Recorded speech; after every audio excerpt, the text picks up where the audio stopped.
¿Cómo les Equipazo, va? ¿cómo les va? Blanquita Lolbe, muy buenas tardes. Equipazo, doctor Frisby, buenas tardes. En realidad, mi intervención solamente es para eso, para saludar y para introducir este jueves de charlas con el doctor Frisby. Bienvenida, Blanquita, buenas tardes. Bienvenido, doctor Frisby, buenas tardes. Bienvenidos todos. Con mucho gusto les saludamos a todos. Muchas gracias por acompañarnos. Doctor, ¿cómo le va? ¿Qué tal las cosas allá en Colorado? Ya empezó a bajar el clima. Fíjense que es una época muy bonita. Ahorita ya los árboles empiezan a poner rojos, anaranjados, amarillos. Y entonces, al rato hay un fin de semana en el cual va a haber muchísimo viento y ¡pum!, y se caen todas las hojas. Y entonces ahora sí se acaba el otoño. Pero sí estamos justamente en otoño y es una época muy bonita porque se ven unos paisajes muy bonitos. Ya les pondré fotos en Twitter. Tengo un árbol aquí en el jardín de atrás, es muy grandote, se empieza a poner anaranjadas, rojas, las hojas, entonces la combinación verde, anaranjado y rojo, la verdad es que se ve muy bonito. Para los que no lo conozcan, ese que ven ahí, su cabecita, que este es Frank. Exactamente, para quienes que pide cariñito. Si encuentran a alguien que los vea como Frank, es ahí. Miren. Sí. Bonito. Ve nada más que mirada. Y miren nada más, ahí viene el celoso. Claro, claro. Claro. Este es el celoso mayor. No, Pedro, enorme siempre. Frank y Pedro. ¿Qué tal? Pedro es más joven que Frank, ¿cierto? Sí, es un año más joven que Frank. Ok, muy bien. Ay, no es tanto. No tanto.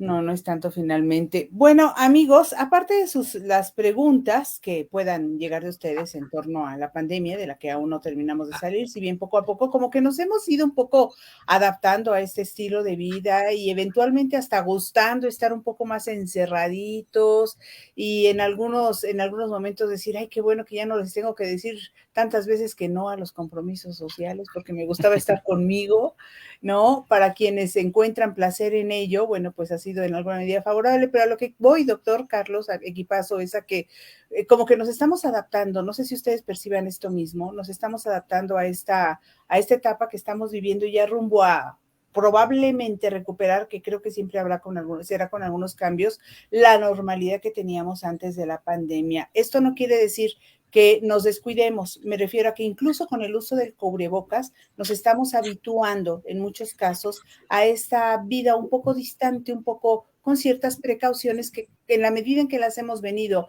implementando en el día a día, pues se nos hacen naturalmente, pues eso, normales, naturales. Pues es que así es, Blanca, así es la vida y así ha sido la historia de la humanidad. Ustedes vean una película de época y pues vean, en el mundo no existía el drenaje, la gente orinaba en las calles, en fin, la humanidad va cambiando. Lo que pasa es que los seres humanos a veces tenemos tan poca plasticidad neuronal, es decir, se nos mueve tan poquito el cerebro estructuralmente hablando. Y lo que hablábamos con el doctor el programa pasado, la memoria y los recuerdos no son cajitas así donde tenemos guardadas las cosas, son vías de transmisión química y eléctrica bidireccional de regreso y de ida. Y a veces, como eso gasta energía, eso genera un gasto de energía bioquímica, somos resistentes a ello, nos resistimos a ello, ¿no? Entonces, ya no queremos integrar nuevo conocimiento, no queremos romper paradigmas, no queremos romper relaciones, ¿no? Si tenemos una relación de amistad, de trabajo, de amor, de lo que sea, no la queremos, porque eso genera un gasto de energía, tenemos que pensar y eso a veces nos da pereza. Entonces, el tener una nueva normalidad, si nos regresamos a la definición de qué es normalidad, normalidad son dos cosas. Es algo que funciona y es algo que se adapta en el contexto en el que está. Lo que es normal en México no es normal en Estados Unidos. Lo que es normal en México y en Estados Unidos no es normal en Afganistán o en la India. Entonces, el concepto de normalidad es algo muy flexible, muy plástico. Si ustedes van de viaje a otro país, no pueden comportarse de la misma forma como se comportan en México. Empiezan a observar lo que hacen los otros y entonces se empiezan a comportar. Entonces, por eso es la frase de esta de a donde fueres, haz lo que vieras, ¿no? Yo siempre he pensado, a donde fueras, haz lo que debieras, no lo que vieras, porque a veces lo que estás viendo no está tan bien. Entonces, son cuestiones que requieren que la gente piense, pero así honestamente, y no necesitan contestarme quienes nos están viendo, y ustedes, Carlos, Blanca, ¿cuántas personas conocen que es evidente que ya reaccionan y viven como en una rutina y ya no piensan? No someten a un juicio crítico sus acciones cotidianamente. Entonces, pues ya viven como enredaderas, a lo bestia van creciendo, ¿no? Por donde se puede, pero ya no se sientan y ya no se cuestionan ellos, ¿no? Porque digo, es bien fácil ver que cuestionemos a los demás, pero nosotros, a ver, lo que hice ayer estuvo bien, esa manera en la que respondí estuvo bien, comer como comí ayer estuvo bien, y es por eso que vemos que la gente va pasando el tiempo y se van como inflando, como que van acumulando cosas, porque ya ni comemos como deberíamos, ni nos ejercitamos como deberíamos, ni nos comunicamos con nuestras parejas como deberíamos, con nuestros amigos, con nuestros compañeros de trabajo. No, vamos viviendo de rutinas y ya no sometemos nuestras acciones a un análisis. ¿Por qué? Porque eso requiere gasto de energía. Claro, claro. Interesante. Sí, una buena parte, yo creo, una buena parte de la gente vive rutinariamente, como bien dice el doctor Frisby, y es que bien vale la pena mencionar, los seres humanos somos animales y somos animales de costumbres, por eso es que nos cuesta tanto los cambios, por eso es que dejar una pareja, cambiar de trabajo, incluso el avanzar en la vida cotidiana, pasar de la secundaria a la preparatoria o de la preparatoria a la universidad, ese mismo tipo de cambios, a pesar de que son para beneficio de uno solo, les cuesta trabajo a la gente porque precisamente el ser humano es un animal de costumbres, de hábitos y de alguna manera, enlazando todo esto con lo que decía mi querida Blanca Lolbe, pues algunos quizás se den cuenta que esos cambios pues les tomaron unos cuantos meses, ya se adaptaron y a lo mejor ahora les va a costar trabajo regresar a lo que era antes precisamente. Interesante si el punto. Quisiera, ¿no? Porque yo creo que no vamos a regresar al punto inicial. No. La mayoría no. Nunca las cosas volverán a ser igual. Ya tenemos un aprendizaje y luego nos vamos a adaptar a una vida sin cubrebocas probablemente, pero ya vamos a ser más cuidadosos cuando empecemos a tener síntomas de enfermedades respiratorias, ya no vamos a ser tan primitivos de hacer lo que queremos y salir y contagiar a los demás, vamos a proteger más a nuestras familias, en fin, siempre y cuando piensen, ¿verdad? Porque hay gente que pasaron de noche la pandemia, ¿no?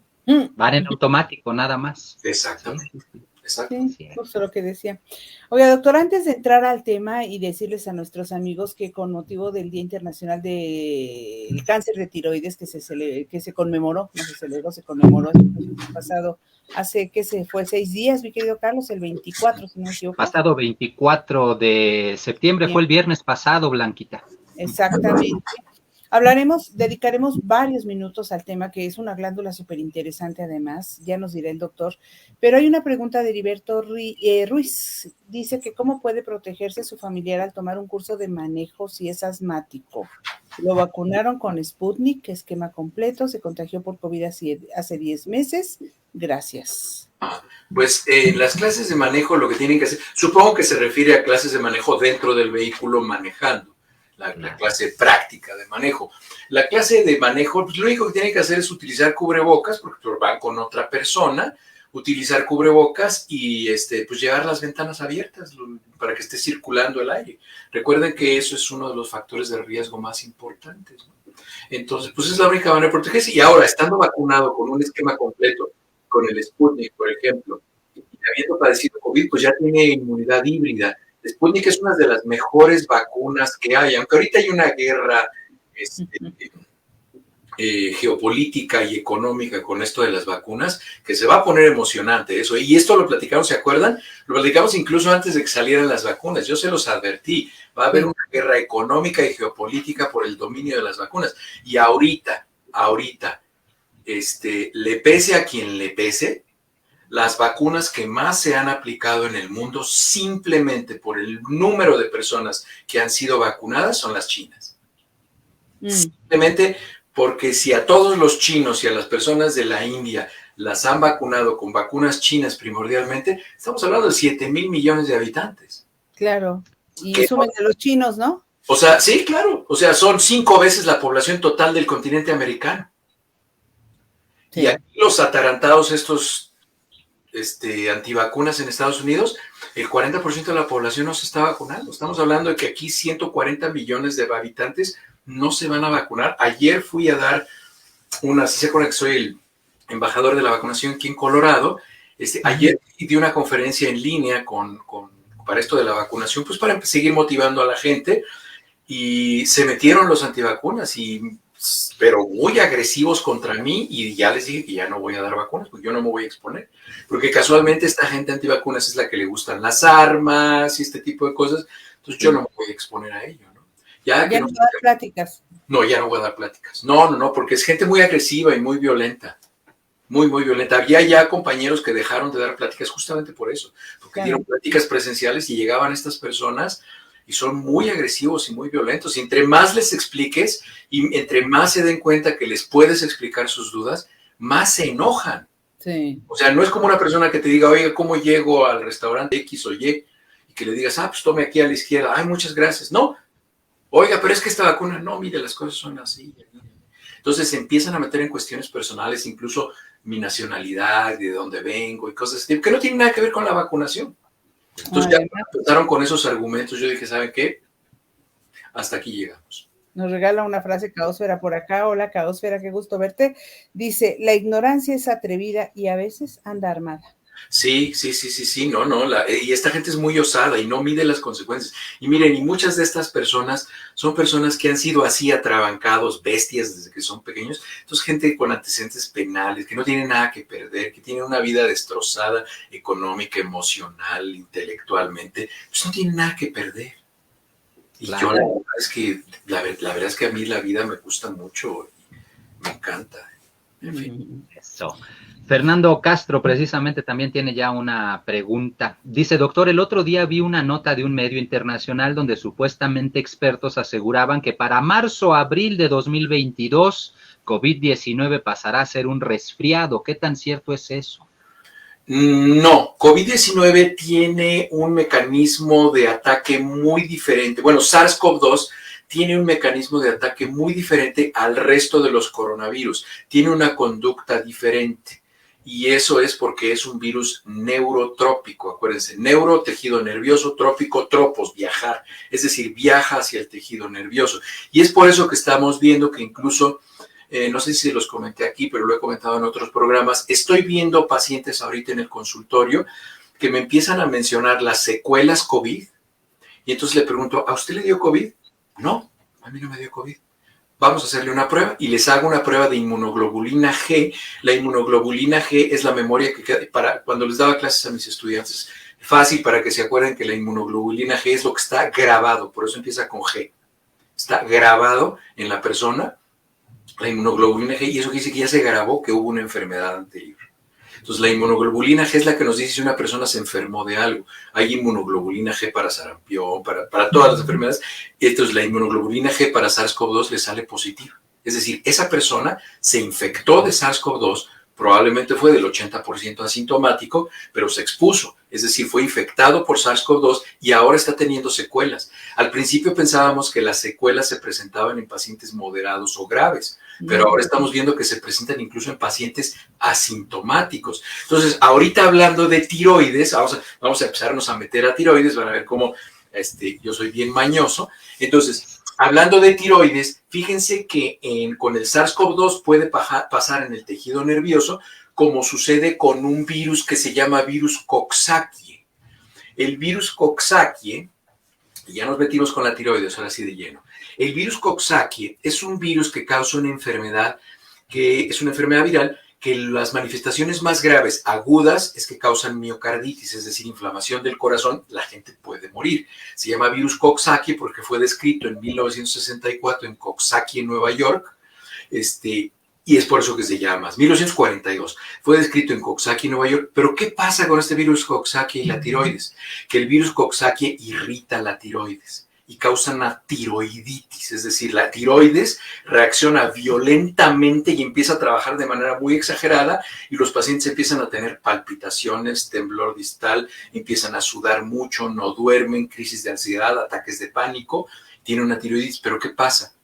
Que la tiroides se quema, se agota, se fatiga porque se empieza a autodestruir. ¿Por qué? ¿Se acuerdan del síndrome de Guillain-Barré, que se inflaman los nervios después de una enfermedad viral y se pueden inflamar también después de una vacuna? Se inflaman las estructuras nerviosas. Entonces nuestro sistema inmune dice, ¿qué es eso que está tan raro? Vamos a atacarlo, y destruyen los nervios. Lo mismo pasa con la tiroiditis, se llama tiroiditis de Kervine, la tiroiditis que es consecuencia de una infección por virus de Coxsackie que causa un exceso de actividad de la tiroides. Llega la tiroiditis a cierto punto que se destruye por el sistema inmunológico, y entonces después de haber tenido hipertiroidismo, es decir, muy rápido la tiroides, que teníamos síntomas de muy acelerados, la tiroides ¡pum!, se apaga, entonces da hipotiroidismo, deja de funcionar. Entonces, ya nos metimos a la tiroides, ¿ya vieron qué mañoso soy? Sí, doctor.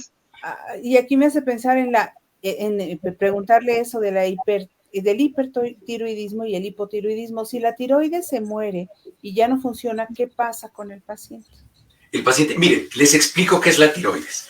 Imagínense las Olimpiadas. Estamos en las Olimpiadas en un concurso de estos de los que van de canotaje, que van remando, y hay un cuate, una chava que va al frente con un megáfono, una corneta, así como le dicen en español, pero un megáfono, o un bullhorn, como le dicen aquí en Estados Unidos, que les va diciendo, uno, les va marcando el ritmo. Bueno, ese chango es la tiroides. Ese le va diciendo a todos los que van remando a qué ritmo remar. Y esos que van remando, uno es el aparato digestivo, es el aparato respiratorio, el aparato cardiovascular, el sistema reproductivo. Eso es lo que hace la tiroides, le marca el ritmo a todo. Una persona que su tiroides va despacito, sube de peso, tiene mucho sueño, tiene intolerancia al frío, es decir, todo el mundo está en traje de baño y el cuate está con una chamarra o la chava está con una chamarra. Si tienen hipertiroidismo, entonces tienen palpitaciones, tienen arritmias, están encuerados y están nevando, no tienen ataques de pánico, tienen acelerado todo, tienen acelerado el ánimo, la frecuencia cardíaca, el metabolismo es gente muy delgada, en fin. Entonces, eso es lo que hace a tiroides. Tiroides es el cuate que les va marcando el ritmo al cuerpo de cómo tiene que trabajar. Entonces, hay muchas. Tiroides es un órgano muy sensible. Si se lo quisieran imaginar así, como que físicamente, imagínense que es como la cresta de un gallo. No sé si ustedes alguna vez le han tocado la cresta a un gallo. La cresta de los gallos es muy frágil y si ustedes se la pellizcan, o sea, se la aprietan tantito, empieza a sangrar. Así es tiroides. Tiroides es bien delicado. Uy, no le puedes decir nada, es como jarrito de tlaquepaque. Entonces hay muchas cosas, muchos eventos en la vida de una persona, alimentación, enfermedades virales, estrés, que afectan a la tiroides. Entonces, ¿qué hace la tiroides? Reacciona agresivamente y empieza a producir mucha hormona tiroidea, pero se fatiga. Y muchas veces, la mayoría de ellas, un paciente que desarrolla un hipertiroidismo reactivo, ese paciente va a terminar con poca función de la tiroides porque va a fatigar el tiroides, la glándula, y entonces va a ser hipo. O sea, recuerden, hiper es mucho, hipo es poquito. Y terminan con hipotiroidismo, que es muy fácil de tratar el hipotiroidismo. Se toma una pastillita todos los días y se acabó. No hay mayor problema. Pero, ¿cuál es la parte más difícil del hipertiroidismo, hipotiroidismo y de dónde viene y de qué tipo es? El diagnóstico, como siempre. El reto más importante siempre en medicina es el diagnóstico. Una vez que nosotros tenemos el diagnóstico, que sabemos, diagnóstico es saber por qué está sucediendo lo que está sucediendo, pues el tratamiento hasta lo podemos googlear, ¿no? Eso no es tan complicado. Pero saber el diagnóstico, esa es la parte fina de la medicina. Tristemente, y aquí si quieren ya me voy metiendo al tema, tristemente, la causa más frecuente de poca función de la tiroides, la causa más frecuente de hipotiroidismo en el mundo, sigue siendo la falta de yodo en la dieta. Si han visto en la tienda, y aquí muchos de ustedes van a decir, ay, con razón. Si han visto ustedes que cuando van al súper o cuando piden las cosas que se las compren del súper y se las lleven a la casa, ¿se han visto que la sal de mesa dice sal yodada? Sí. Bueno. A partir de 1971, se hizo una norma oficial del mundial por la Organización Mundial de la Salud para que la sal de mesa contuviera yodo, porque hasta ese momento había muchas personas en el mundo que por deficiencia de yodo es el principal elemento de la tabla periódica que la tiroides usa para producir la tetrayodotironina, triyodotironina, que son las hormonas que produce la tiroides. Y entonces había deficiencia de yodo, es decir, el cuerpo no tenía con qué fabricar la hormona tiroidea. ¿Qué le pasa a esos pacientes? Se enoja mucho tiroides y entonces como tiroides dice, pues no sirvo para nada, ¿qué hace? Crece. Entonces se les crece el cuello. ¿Eso cómo se llama? Eso se llama bocio. El crecimiento de la tiroides es el bocio. ¿Y por qué la gente tiene bocio? Pues porque tiene un problema de hipotiroidismo muy frecuentemente. Entonces, ustedes no sé si han visto los anuncios estos de los Mercy Ships, los barcos de la misericordia, estos que vamos y van y hacen cirugías en África y todo esto. ¿Han visto que salen ahí con personas que tienen el cuello así muy grande? Bueno, muchos de esos son pacientes que tienen bocio por hipotiroidismo o pueden ser hipertiroideos ya. Entonces, esos pacientes muchas veces el tratamiento es una cirugía. Entonces, y eso era muy frecuente en todo el mundo. No sé si se acuerdan, digo, la mayoría de la gente es muy joven, probablemente el más viejito aquí soy yo, pero yo todavía me acuerdo cuando yo era niño. Yo he sido muy observador desde pequeño. Yo veía que por lo menos 2 amigas de mi mamá, me acuerdo que tenían bocio. O sea, que tenían crecimiento del cuello. Tenían el cuello así muy grande. Y eso era porque, bueno, pues todavía no era la época en la que la sal yodada era una norma. Claro. ¿Por qué le pusieron el yodo a la sal?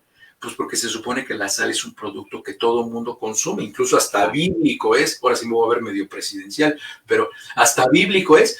Acuérdense, por eso en la Biblia se empieza a hablar del salario, porque se le pagaba a la gente con sal, porque era un producto que le da sabor a los alimentos, en fin, tiene ciertas propiedades de electrolitos y todo esto. Bueno, pues como vieron que la sal si se yodaba, pues era una manera de hacerle accesible a toda la gente yodo en la dieta. Porque imagínense que dijeran, no, toda la gente tiene que tener sus botellitas de yodo y ponerle 2 gotitas de agua, no sé qué cosa. ¿Cuánta gente lo iba a hacer?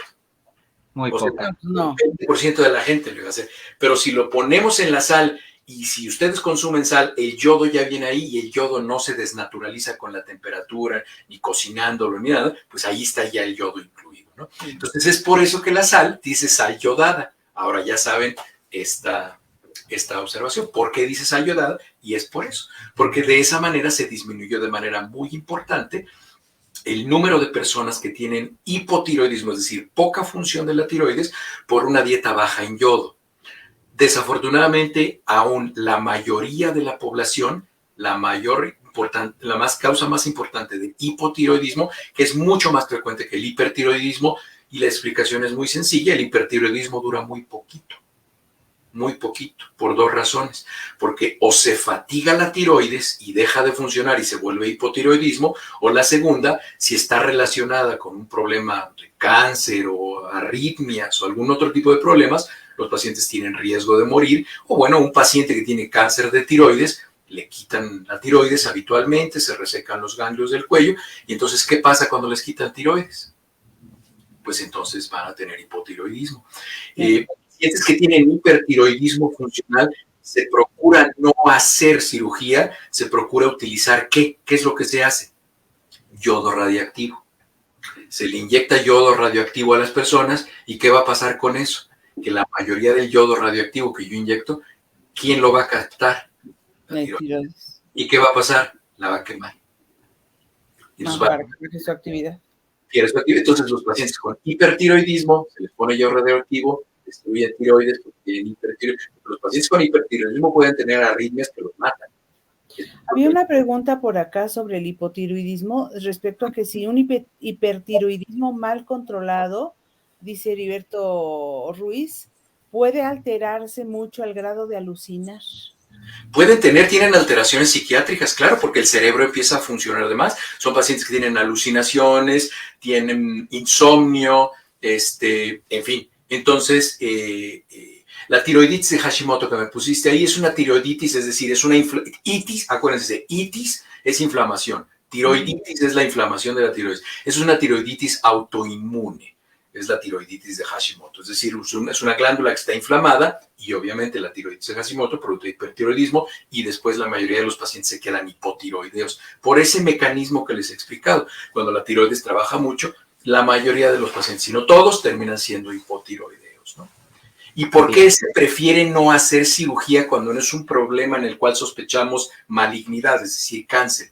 ¿Por qué no hacemos cirugía a todos, no? ¿Por qué no les abrimos el cuello y les quitamos tiroides? Porque hay unas glándulas que se llaman paratiroides, que son unas glándulas chiquititas que a veces no se ven y no es infrecuente en cirujanos no expertos que quiten las glándulas paratiroides.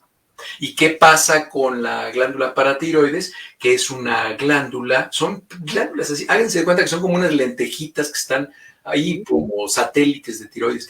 Y esas glándulas paratiroides son las encargadas del metabolismo del calcio. Y si entonces nosotros quitamos las glándulas paratiroides, hay problemas del funcionamiento del calcio. ¿Y el calcio con quién se mete? Con los huesos, corazón. Con los huesos. Con el corazón. Con el corazón, claro. Y además con la función muscular. Entonces los pacientes pueden empezar a tener tetanias musculares, arritmias. Y es muy grave cuando a un paciente le quitan las paratiroides como una iatrogenia. Una iatrogenia es un daño producido por un médico. Eso es muy grave. Entonces, por eso es que cuando el problema de tiroides no es cáncer, no es una malignidad, se utiliza yodo radiactivo como rutina y hay muchísima experiencia utilizando medicina nuclear para curar. Ahí se ven en esa ilustración que estás viendo, las paratiroides son los puntitos amarillos. Pero digo, en tu dibujo se ve a todas margaritas, pero, pero no es así. Cuando hacemos cirugía de cabeza y cuello no se ven así las paratiroides. Ya quisiéramos que las paratiroides se vieran así, ¿no? Pues así sería re fácil hacer la cirugía. A veces no se notan y mucho menos, ¿saben cuándo? Mucho menos cuando estamos operando a un paciente que tiene hipertiroidismo porque el tejido está tan inflamado que es muy difícil distinguir las estructuras vasculares y las estructuras nerviosas. También hay que ser el nervio laríngeo recurrente, en fin, la seriedad anatómica del cuello es, hay cirujanos que se dedican exclusivamente a hacer cirugía de cabeza y cuello. Y hay cirujanos de ellos que solamente se dedican a hacer cirugía de cuello. Y el cuello se divide en triángulos, triángulo posterior, triángulo medio y triángulo anterior. Hay cirujanos que únicamente se dedican al triángulo anterior del cuello, porque es una cirugía de muy alta especialidad y muy delicada. Hay una pregunta de Carmen Castro, doctor, que pregunta, ¿cómo darnos cuenta de que una persona tiene síntomas de trastornos de la tiroides? Porque los pacientes cambian de manera muy importante. En 2 o 3 meses el paciente empieza a dormir más, tiene intolerancia térmica, se le empieza a caer mucho el pelo, se le adelgaza la piel, depende si es hiper o es hipotiroidismo. Entonces, si tienen algún cambio de eso, si tienen palpitación y tienen que buscar atención médica, busquen una doctora o un doctor, pues que sea bueno, ¿no? Y que les vaya a diagnosticar la enfermedad y que vayan y lo vean. Y ustedes jamás, lo dije 3 veces, acepten que una doctora o un médico les diga, usted haga lo que yo le digo, no se preocupe, yo necesito entender, usted no. Jamás vean un médico que les dice, vayan con alguien que les explica sus enfermedades de manera tal que ustedes las entiendan. ¿Por qué? Porque tienen derecho a entender qué es lo que está pasando con ustedes. Ustedes no son un objeto que yo puedo manipular como yo sé en mi genialidad. Yo debo mostrar respeto por los pacientes y explicarles hasta que entiendan. Claro. Bien, doctor, gracias. Bueno, y el cáncer de tiroides, doctor, a propósito de la efeméride del viernes pasado que mencionábamos, ¿qué tan frecuente es? Mira, la parte desafortunada del cáncer de tiroides, la parte que tiene desafortunada es que el cáncer de tiroides no siempre tiene afectaciones funcionales. ¿Esto qué quiere decir? Que un paciente puede tener cáncer de tiroides y tener una función tiroidea normal. Entonces, no siempre los pacientes tienen. A veces el único hallazgo que tenemos de cáncer de tiroides es porque les empieza a crecer la tiroides y les vemos una bolita, que es un nódulo, que se detecta a través de un ultrasonido muy sencillo. En la exploración física nosotros palpamos, tiroides está aquí. Entonces nosotros palpamos tiroides, le pedimos habitualmente una buena doctora, un buen médico cuando esté explorando tiroides te va a decir que trague saliva. ¿Por qué? Porque el cartílago tiroides, el cartílago tiroides es el que a los hombres se nos nota un poquito más. ¿Qué es lo que va a hacer? Que va a bajar y va a subir y entonces empuja la tiroides para adentro, entonces yo la siento. Entonces, cuando nosotros estamos haciendo el examen, nosotros vamos a palpar aquí. Y fíjense que aquí están las cuerdas vocales, no son bucales, las bucales serían si estuvieran en la boca, son vocales porque nos sirven para vocalizar. Aquí atrásito están las cuerdas vocales. Y si un tumor de tiroides es lo suficientemente grande como para recargarse hacia atrás, empieza a producir cambios de voz. Además, si está muy cerca del nervio que les comenté, que es el nervio laríngeo recurrente, que es un nervio bien tramposo, porque baja por tiroides, le da la vuelta y sube. Eso es como una asa. Y entonces, si ese tumor está cerca del nervio laríngeo recurrente, el nervio laríngeo recurrente le lleva nervios chiquitos a las cuerdas vocales. Entonces, si nosotros empezamos a notar que hablamos así y tenemos una bolita en tiroides, quiere decir que tenemos un tumorcito por ahí. A veces los pacientes ya el tumor es tan grande que les cuesta trabajo deglutir o tragar. A veces hay dolor en el cuello, dolor en la garganta y a veces, bueno, pues ya encontramos ganglios linfáticos laterales a donde está el tumor, ¿no? Esas serían las manifestaciones. Las causas del cáncer tiroideo, ese es otro de los problemas. No sabemos. No sabemos qué causa el cáncer tiroideo. No tiene un patrón, no tiene un patrón hereditario. No tiene un patrón hereditario. No hay pruebas así como, por ejemplo, el cáncer de mama, que le podemos hacer los marcadores de mutaciones y decir, sabes que esta persona tiene incrementado el riesgo de cáncer de mama o de ovario o cáncer de próstata o melanoma, en fin. No hay marcadores para cáncer de tiroides. El cáncer más frecuente de la tiroides se llama carcinoma papilar de tiroides. Los que crecen más son los corpúsculos de Hassall, se llaman. Ese es el cáncer más frecuente de tiroides, el carcinoma papilar de tiroides. El siguiente es el carcinoma folicular, luego está el anaplásico, el medular, y hay otros tipos de cánceres que no son tan frecuentes, ¿no? Desafortunadamente, es mucho más frecuente en mujeres que en hombres, el cáncer de tiroides. También las personas que se han expuesto a niveles de radiación, no sé si han visto que las personas que toman rayos X se ponen uno como cuello así muy grueso para que no les llegue la radiación por la que están expuestos. Personas que trabajan en plantas nucleares que no utilizaron el equipo de protección tienen cáncer de tiroides con mucha frecuencia y hay algunos síndromes genéticos que tienen asociado cáncer de tiroides como parte de sus componentes, ¿no? Hay algo que se llama el cáncer medular de la glándula tiroidea con patrón familiar, que es muy raro. Hay otro que se llama neoplasia endocrina múltiple. Hay uno que se llama el síndrome de Cowden. Están los pólipos adenomatosos familiares. Es decir, son enfermedades muy específicas, pero son los menos de los casos. Los que se presentan con patrones familiares o patrones hereditarios. La mayoría de ellos no sabemos de dónde son. La mayoría de los pacientes que tienen cáncer tiroideo no tienen ningún antecedente relacionado con el cáncer. Wow. Todavía no sabemos qué es. Seguramente hay una causa. No la sabemos. Eso no significa que no existe. No la sabemos, pero no la tenemos identificada hasta el momento. Bueno, pues por lo tanto, entonces la prevención pues no aplica en este asunto. No sabemos cómo prevenir si no sabemos qué prevenir. Pues sí, lo único que tienen que hacer es observar cuáles son los datos y si ustedes sienten que como que ya no funcionan como antes o si se sienten que tienen palpitaciones o si le tiembla la mano, hay una prueba que se puede hacer muy fácil. Se toma una hoja de papel como esta, extiendan la mano y ponen una hoja de papel. Y si ven que la pueden mantener como yo la tengo, pues está bien, pero hay gente que va a empezar a hacer esto. Y esa es una prueba muy sencilla que se puede hacer para temblor distal. El temblor distal es todo un capítulo de medicina, ¿eh? El temblor distal puede ser un temblor distal primario, puede ser un aviso de que hay una enfermedad neurológica, puede ser una alteración de tiroides. Es muy frecuente las alteraciones de tiroides. Y bueno, pues siempre traten de encontrar una doctora o un médico competente que sea una Claro. persona que les oriente en sus enfermedades, ¿no? Por acá Carmen Castro preguntaba, en unos segunditos más vamos a responder las preguntas que tienen que ver con COVID-19 y las vacunas. No se desesperen, déjenos cerrar el capítulo de tiroides que ya abrimos. Por acá Carmen Castro decía que qué síntomas podía dar a alguien que tenía algún problema con la tiroides. Doctor, ya nos decía de, por ejemplo, cuando hay algún tumorcito, se empieza, si hay si está ligado pues con las cuerdas vocales, puede haber una ronquera, ¿no? Una ronquera permanente, pero ¿qué más podemos? Uy, se nos fue el doctor y nos dejó literalmente hablando solos, mi querido Carlos. Algo pasó precisamente, vamos a ver si podemos solucionar el problema en algunos instantes más para regresar con el Ahí está doctor ya. Frisby. Ahí lo tenemos ya, Pero pero sobre todo sí.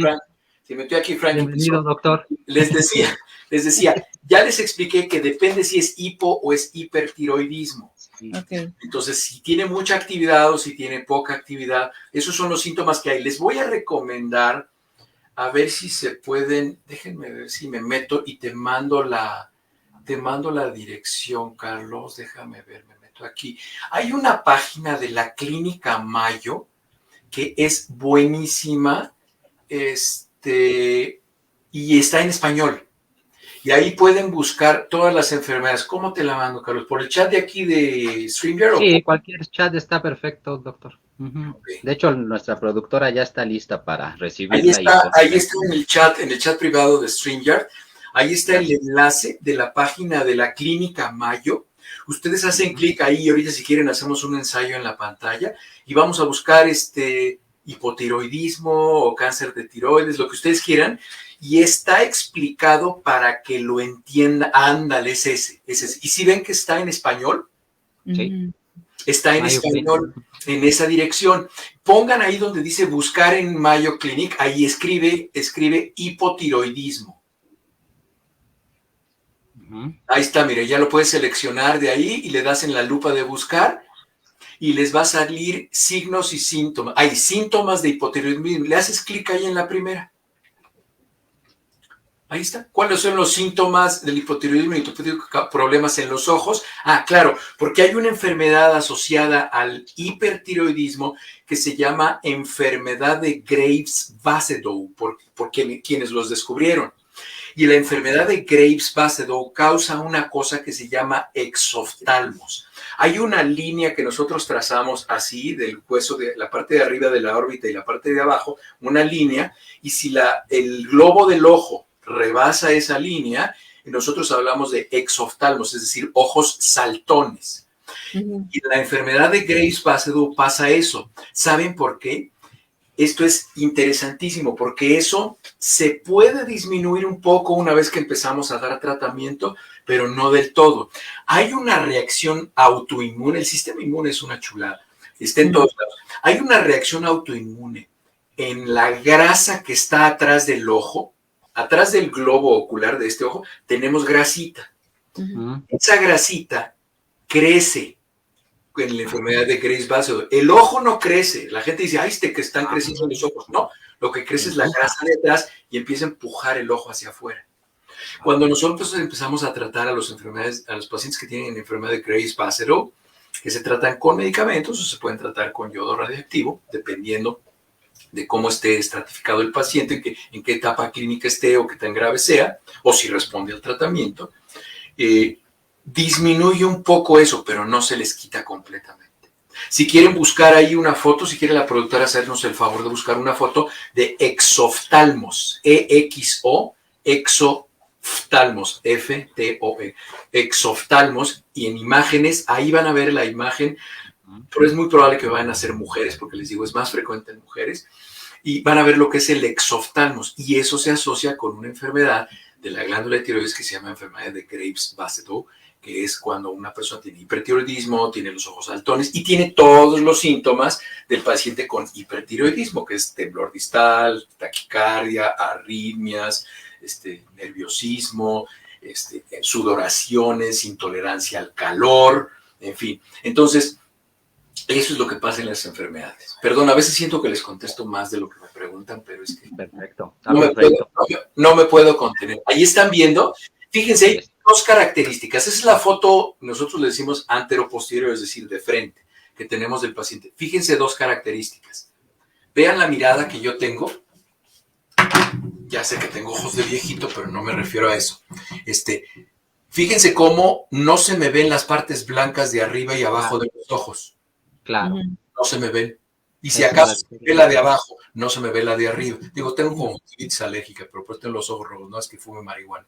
Entonces, ahora vean la foto de la señora. Van a ver cómo se ve blanco arriba y blanco abajo.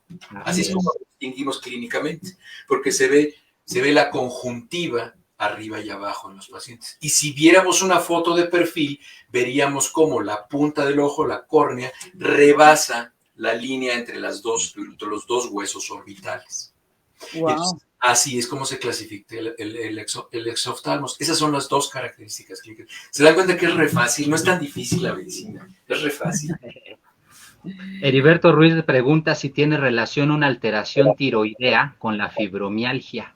No tiene nada que ver. Fibromialgia, fíjense, la última clasificación de la fibromialgia se llama enfermedad de nervios, estoy haciendo la traducción mental, enfermedad de nervios de la tisular, de la piel, las pequeñas terminaciones nerviosas, enfermedad microscópica de pequeñas terminaciones nerviosas. Ese sería el nombre en español.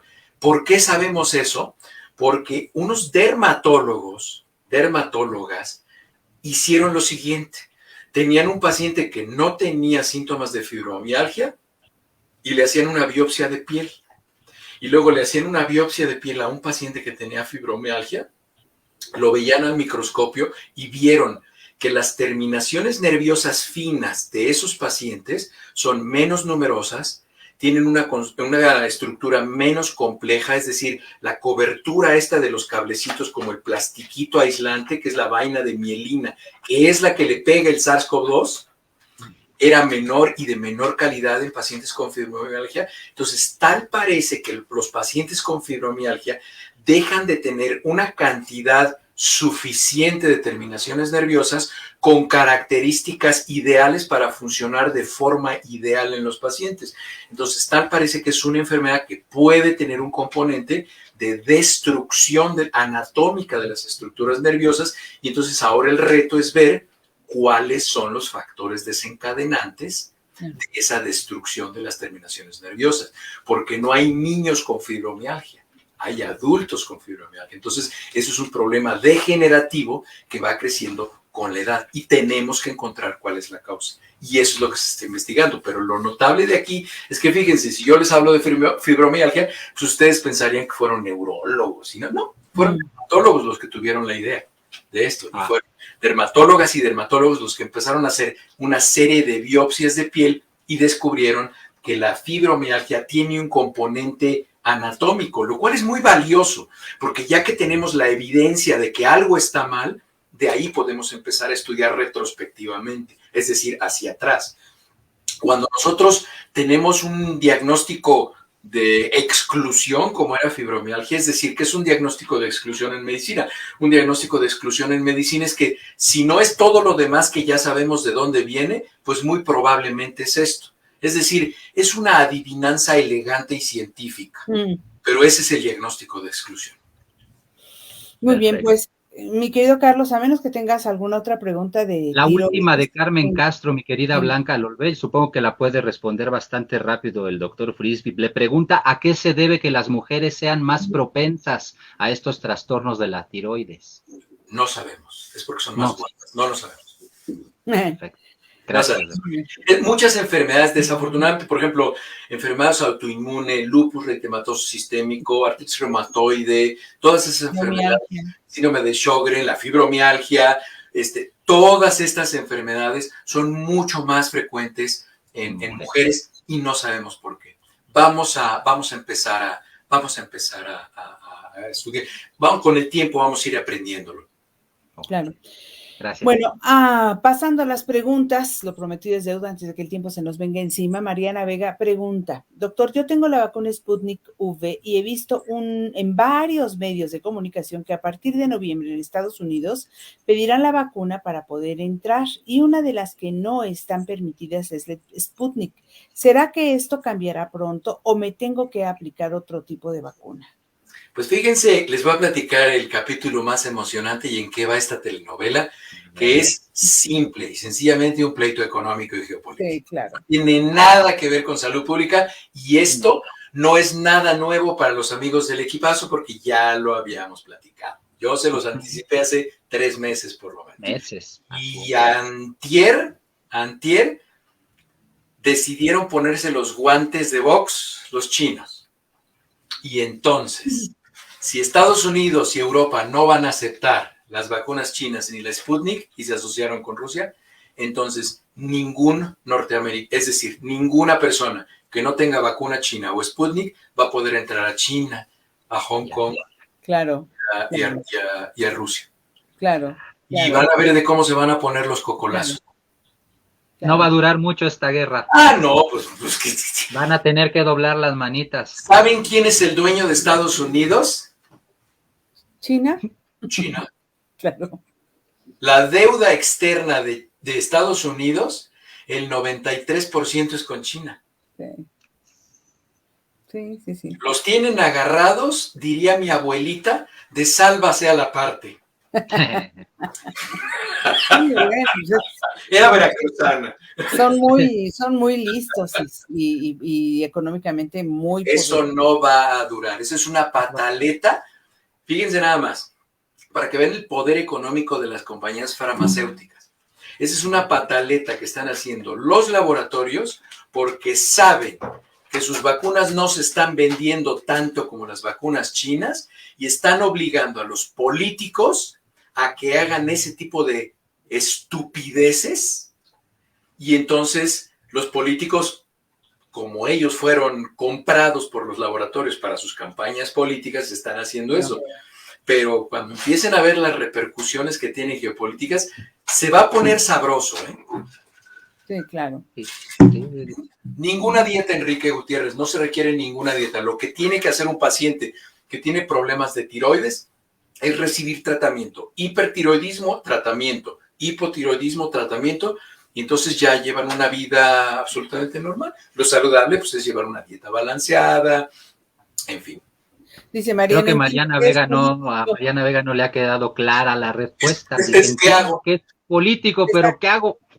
Pues mira, espérate, esa regulación va a empezar a entrar en vigor a partir del 1 de noviembre.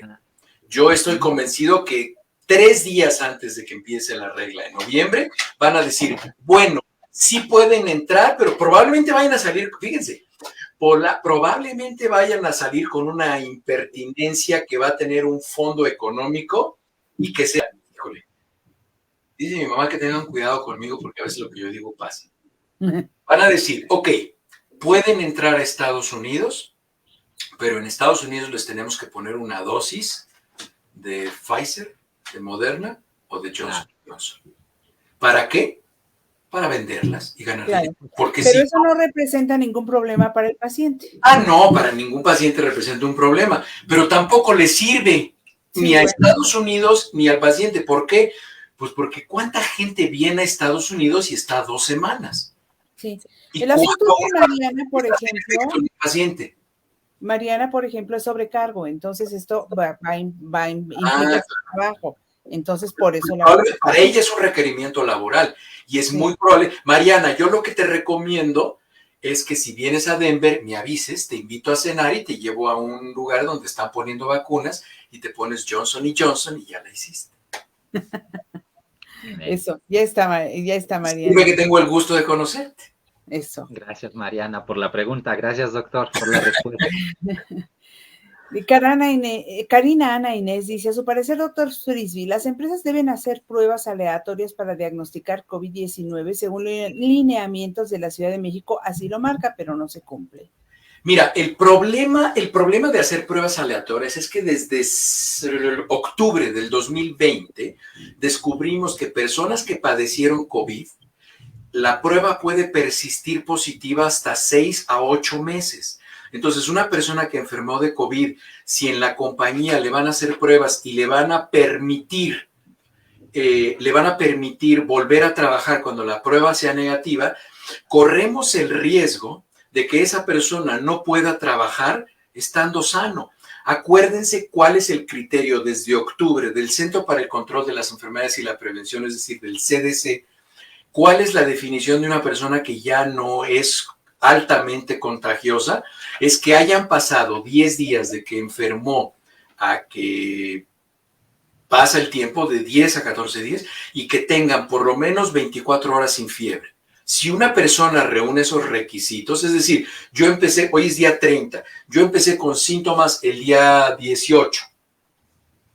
El día 18 yo empecé con síntomas. Me guardé en mi casa, estuve en aislamiento, en fin, y yo no tengo fiebre desde el domingo pasado. Hoy ya tengo 12 días de haberme presentado con síntomas. Estoy asintomático hace 6 días y el último día que tuve fiebre fue el domingo. Entonces, pues yo prácticamente ya puedo ser considerado una persona que se puede integrar a la comunidad siempre y cuando sana distancia, uso de cubrebocas y me puedo vacunar. ¿Cuándo me puedo vacunar si me enfermé de COVID? 10 días después de que empezaron los síntomas y 24 horas después de que ya no he tenido fiebre. Ahí ya se pueden poner la vacuna que ustedes decidan. Perfecto, doctor, gracias. Norberto HM nos escribe, dice que en casa les dio COVID desde leve hasta crítico. En caso de volver a contagiarnos por otra variante, la pregunta es, ¿será más agresiva? Solamente si no están vacunados, podrían tener la posibilidad de que tuvieran un cuadro más agresivo. Si ustedes se vacunan y enfermaron o se infectaron y tuvieron un cuadro leve, ustedes ya tienen la inmunidad más robusta que conocemos hasta hoy, que es la inmunidad híbrida, que es aquella de los pacientes que tienen un esquema de vacunación completo y tienen los anticuerpos. ¿Qué anticuerpos tienen? ¿Qué inmunoglobulinas? ¿Las 5? G, exactamente, las que quedaron grabadas. Tienen inmunoglobulina G para SARS-CoV-2. Hay muchos pacientes, muchas personas, yo hablo de pacientes, hay muchas personas que las vacunan y van a un laboratorio bandido y les dicen, quiero que me hagan los anticuerpos para COVID. ¿Cuáles son los anticuerpos para COVID? Inmunoglobulina G para SARS-CoV-2 y les salen negativos. Y entonces dicen, uy, no, mi vacuna me falló. O me han mandado exámenes de laboratorio de personas y me han dicho, doctores, que me hice los anticuerpos hace 2 meses y me salieron en 320 y ahora me los hice y me salieron en 214. Quiere decir que mi vacuna va bajando y mis anticuerpos están disminuyendo. Y hubo un cuate que es un doctor Diesel, porque dice él que es doctor, que hizo hasta un TikTok de eso. Y dijo, miren cómo van bajando los anticuerpos y los linfocitos T, claro, porque se van a cambiar por linfocitos B, menso. Entonces, si ustedes se vacunaron, yo le rompí el corazón a una persona que me lo preguntó, me dice, es que yo me vacuné y quiero saber si tengo anticuerpos. Perfecto. Se fue y se hizo la prueba de anticuerpos, sin avisarme, fue y se hizo la prueba de anticuerpos para saber si tenía anticuerpos para SARS-CoV-2. Se hizo la prueba y le salieron positivos las inmunoglobulinas G y dijo, doctor, ¿estos niveles de anticuerpos son buenos? ¿Anticuerpos para qué? Porque me pusieron la vacuna y quiero ver si esta vacuna que dicen en este X periódico y en X programa, el comentarista tal dijo que no era tan buena X vacuna y mire mis anticuerpos de qué nivel están. Y le dije, mira, te voy a romper el corazón de 3 formas. La primera, el periodista que oíste diciendo eso es un merolico. Segundo, si te salieron positivos las inmunoglobulinas G para SARS-CoV-2, tú te infectaste de COVID y probablemente fuiste asintomático o te dio una gripita y tú pensaste que era otra cosa. Tercero, esa prueba que te hiciste así de cara, ¿cuánto te costó? No sirve para medir las fracciones virales que te pusieron en la vacuna que te aplicaron. Es decir, no te mediste la efectividad de la vacuna, lo que te mediste fue si te enfermaste y la respuesta es sí, te infectaste y probablemente no te enfermaste porque fuiste del 80% asintomático, pero tú te infectaste por SARS-CoV-2. Muy bien. Pregunta Gracias. Jacqueline Colin Bogan. Hola a todos. ¿Cuándo comenzarán a vacunar a los niños de 5 a 11 años allá en Estados Unidos? Hoy que Pfizer ya hizo la solicitud. Hoy Pfizer hizo la... Ay, mira qué bien informada está. Hoy Pfizer hizo la solicitud para el... Hizo dos solicitudes. Dos solicitudes hizo Pfizer. Mandó su solicitud a la FDA hoy para que le autoricen la vacuna en dos modalidades. Uno, como preventivo, como el tratamiento preventivo para la enfermedad COVID por infección de SARS-CoV-2, mandó esa solicitud, y la otra solicitud que envió fue una solicitud para que sea autorizada por uso de emergencia. ¿Por qué? Porque primero la van a utilizar por uso de emergencia, va a seguir un proceso un poquito más largo y luego se va a autorizar como la vacuna oficial o la vacuna indicada. Entonces, esas dos autorizaciones. Y se supone, estaba escuchando al doctor Fauci hoy en la mañana, y él supone, el doctor Fauci, que pues, él sabe cómo se mueven las tripas del animal, él calcula, como yo se lo sabía, como lo habíamos platicado aquí, que va a ser a finales de octubre. Ah, ok, muy bien. Bien. Bueno, pues es hora de poesía, mi querido doctor. Ay, sí, yo estoy muy distraído aquí, porque ahora sí, quiero Y decirles hoy en particular estamos ansiosos de escucharla porque no están ustedes para saberlo ni nosotros para contarlo, pero antes de entrar al aire ya nos decía el doctor Frisby de qué tema va a ser esta poesía del cierre del jueves de la charla con el doctor Frisby y nos adelantó que era de desamor, ¿verdad, doctor? sí, es de desamor. Mm.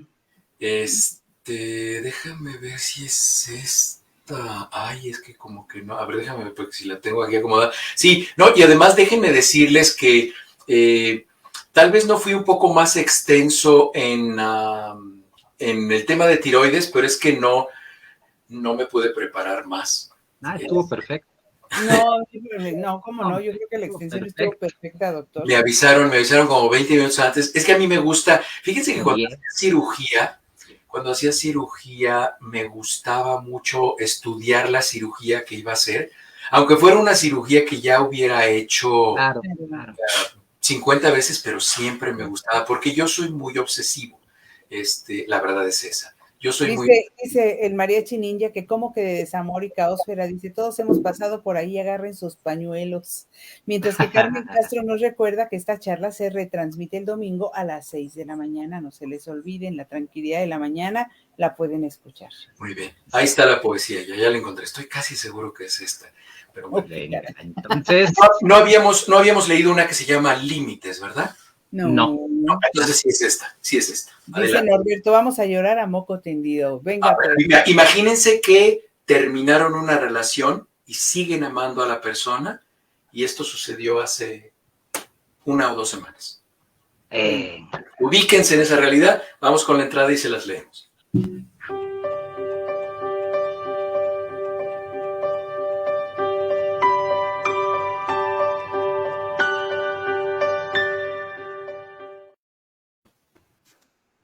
Límites. Sonreír, mirar de frente la lluvia, reír a carcajadas. Así construí mi complicidad. Esa humedad aprendió y me acompañó. Hizo racional. Diluir el desacomodo no fue el logro, sí disimular una pausa que explica. Compacta corta el respeto. Desanudar el trago del recuerdo y seguir. Otorgar. Devolver las alas capturadas, ajenas. Caricia entregada a su vez, invitándote testigo al dolor. Anular el egoísmo por amor, solo por entender los límites, vestirlos de silencio, respetar en un grito ausente, vivir en paz, tal vez en alguna ocasión. Híjole, doctor, creo que tuvimos problemas con el audio, tengo que decirlo. Sí. Así como que, no, doctor, no se está oyendo bien. Ahí estábamos así todos, doctor, así, tratando de escuchar más. A ver, lo leo otra vez si quieren. Sí, yo por creo favor. Que sí, Aquí ponemos el micrófono. Muy bien.